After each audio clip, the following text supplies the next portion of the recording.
Cette capsule vidéo a pour objectif de s'intéresser un petit peu plus particulièrement au premier harmonique qu'on appelle aussi le fondamental. Donc l'harmonique de rang 1, le premier harmonique ou le fondamental sont trois termes qui désignent la même grandeur, c'est-à-dire l'harmonique de rang n pour lequel on a remplacé n par 1, c'est-à-dire celui qui s'écrit U1 max sinus oméga t plus phi 1. Cet harmonique est très particulier, d'une part parce qu'il existe toujours, quelle que soit la forme du signal U de t, à partir du moment, bien sûr, où le signal en question est périodique, puisque c'est la condition pour laquelle on peut écrire une décomposition en série de Fourier de ce signal. Sa deuxième particularité, c'est que sa fréquence est la même que celle du signal initial U de t, puisque la fréquence de l'harmonique n est égale à n fois la fréquence initiale. Pour l'harmonique de rang 1, la fréquence de cette harmonique sera égale à une fois la fréquence du signal initial, c'est-à-dire la même valeur. Donc c'est souvent grâce à cette propriété-là qu'on l'identifie. Alors je vous propose un petit exemple, un exemple qu'on a déjà traité, où on étudie la tension V2, ici, qui est issue d'un hacheur série, et je vous propose sa décomposition en harmonique, qui est donnée ci-dessous, et qui est donnée sous deux écritures. La première écriture fait apparaître au niveau du terme de l'harmonique de rang n, celui qui est écrit ici, un cosinus n oméga t, mais comme on n'a pas tellement l'habitude de voir des cosinus n oméga t, on a pour l'instant étudié que des formes génériques de la forme un max sinus n oméga t plus phi n pour les harmoniques de rang n.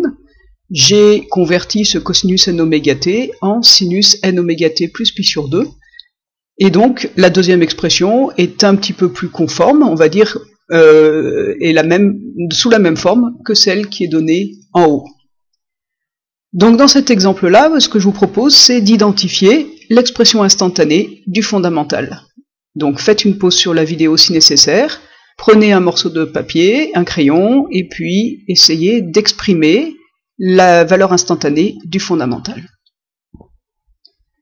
Alors le fondamental, c'est donc l'harmonique de rang 1.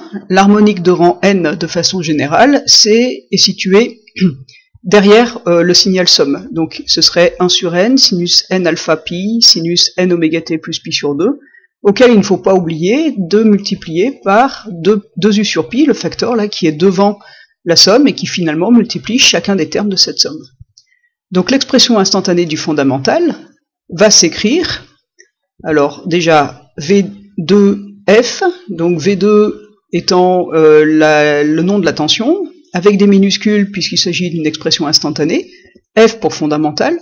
Cela peut aussi s'écrire V2.1, donc V2 étant le nom de la tension, 1 étant le rang de l'harmonique, pour éviter de mélanger l'indice du nom de la tension et le rang de l'harmonique. Généralement, on les distingue par un point. Voilà, donc V2.1, ça veut dire l'harmonique de rang 1 de la tension V2. Et donc, je prends l'harmonique de rang n, je remplace n par 1, donc je n'oublie pas le facteur 2u sur pi, donc 2u sur pi apparaît ici.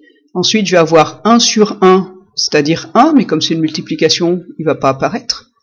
Ensuite, ça va être sinus 1 alpha pi, c'est-à-dire sinus alpha pi. Et enfin, sinus 1 oméga t plus pi sur 2, c'est-à-dire sinus oméga t plus pi sur 2. Donc voilà l'expression instantanée du fondamental. Donc je vous propose maintenant, à partir de cette expression instantanée du fondamental, de déterminer sa valeur maximale. Faites une pause sur la vidéo si nécessaire, et revenez vérifier votre résultat.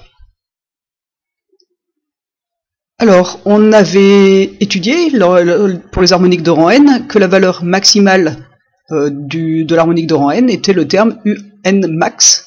En fait, c'était le terme qui multipliait le sinus n oméga t plus phi n.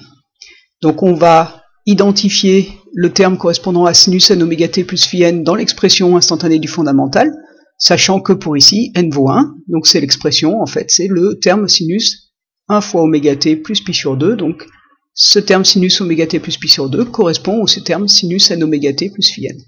Donc tout ce qui multiplie le sinus n oméga t plus phi n correspond à la valeur maximale ou à l'amplitude de l'harmonique.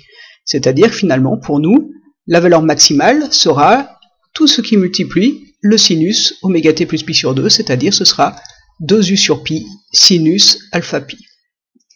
Donc cette valeur maximale, je vais l'écrire v2f.max par exemple, pour désigner la valeur maximale. Ce sera donc 2u sur pi sinus alpha pi. Une dernière petite question par rapport à cet exemple. Trouver sa valeur efficace, expression de sa valeur efficace. Donc faites une pause sur la vidéo si nécessaire et venez vérifier votre résultat.